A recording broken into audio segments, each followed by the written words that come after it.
వర్ధిల్ల చేయడానికే దేవుడు అబ్రాహాముతో మాట్లాడాడు.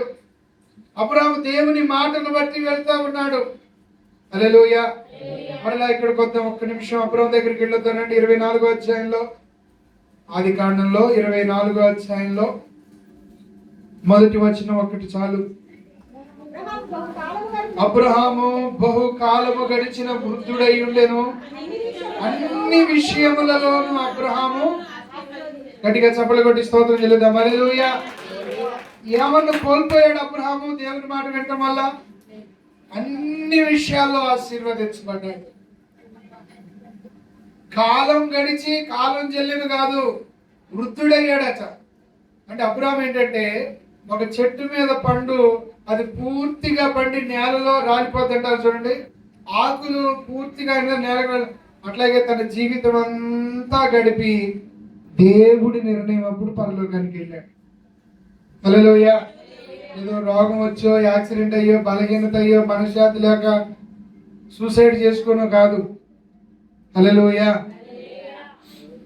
నేనేం జ్ఞాపకం చేస్తున్నానంటే, దేవుడు అలాంటి ఆశీర్వాదానికి మనల్ని తన వాక్యం ద్వారా పిలుస్తున్నాడు. తన శ్రేష్టమైన మాటలు మన హృదయంలో విత్తుతున్నాడు. మీరు చదవండి, అబ్రాహాము జీవితంలో ఎక్కడా భయపడ్డట్టు కానీ కలవరపడ్డట్టు కానీ మనం చూడమండి. ఒక రాజు వచ్చి భార్యను ఎత్తుకుపోతే భయం రాదా? సొదొమ గొమొర్రా ప్రాంతాల్లో లోతు మీదికి 13 మంది రాజులు వచ్చి లోతును పట్టుకొని పోతారు. అబ్రాహాము వెళ్ళి తన ఇంట్లో పుట్టిన 318 మందితో ఆ రాజుల రాజ్యాన్ని వాళ్ళందరిని హతమార్చి లోతు పోగొట్టుకున్నవన్నీ తిరిగి తీసుకొచ్చేస్తాడు. హల్లెలూయా.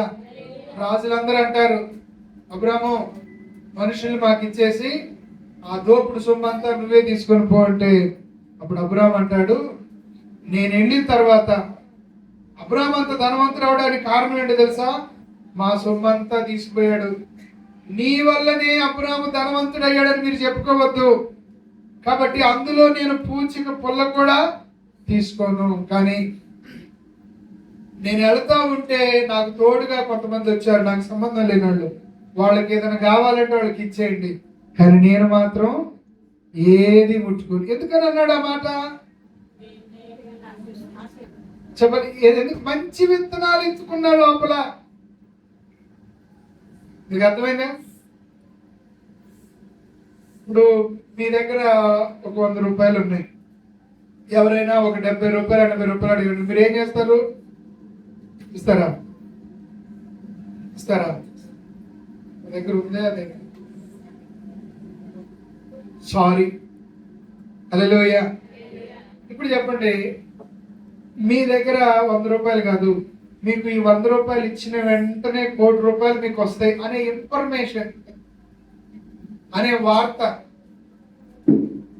మీకు తెలిసింది అనుకోండి, మీకు వస్తాయంటే మీరేం చేస్తారు? రావటం రాకపోవడం రెండో విషయం. ముందు మన చెవిలో పడ్డది, మనం దాన్ని నమ్మేమా? ఇస్తాం. నమ్మలేదా? ఇవ్వం. నిజంగానే వస్తుంది. ఇప్పుడు ఇస్తారా ఇవ్వరా? హల్లెలూయా. ఇప్పుడు అబ్రాహాము ఎందుకని తన దగ్గరకు వచ్చిన ధనాన్ని కూడా కాదంటున్నాడు? చెప్పాలా? ఇక్కడే వాక్యం యొక్క అంశం వస్తుంది. ఇక్కడే మంచి విత్తనాలు హృదయంలో విత్తుకున్నాడు, చెడ్డ విత్తనాలు కాదు. అమ్మో, నేను ఇట్లా చేస్తే నాకు ఇట్లా వచ్చింది, అట్లా వచ్చింది, అట్లా వచ్చింది, ఈ చెడ్డ విత్తనాలు. మంచి విత్తనాలు. దేవుడు నన్ను ఆశీర్వదించటానికే ఆయన సిలువలో ప్రాణం పెట్టాడు. దేవుడు నన్ను ఫలింపజేయడానికే ఆయన సన్నిధిలో సంఘంగా నన్ను పిలుస్తున్నాడు.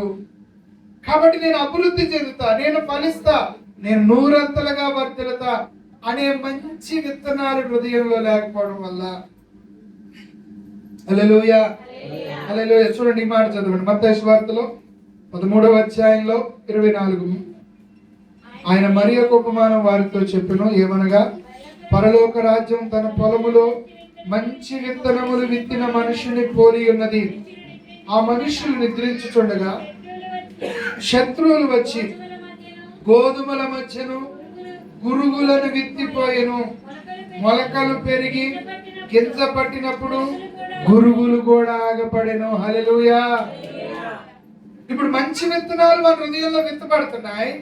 మనం ఎప్పుడైతే బయటికి వెళ్ళంలోనే లోకంలో ఉన్న మనుషుల మాటల ద్వారా, లోకంలో మనకెదురయ్యే పరిస్థితుల ద్వారా, లోకంలో మనం అనుభవించే విషయాల ద్వారా, అమ్మో ఇలా చేస్తారా అయితేమో, ఇలా చేస్తారా అయితేమో, ఇలా చేస్తారా అయితే చెడ్డ విత్తనాలు అపవాది విత్తుతుంటాడు.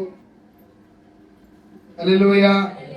నేనేమంటానంటే అబ్రహాము ఎక్కడా కూడా మంచి విత్తనాలు ఫలించాలని ఆలోచించాడు తప్ప గురుగులు గాని పనికిరాని కలుపు మొక్కలు గాని చెడ్డ విత్తనాలకు తను ఆలోచన చేయలేదండి.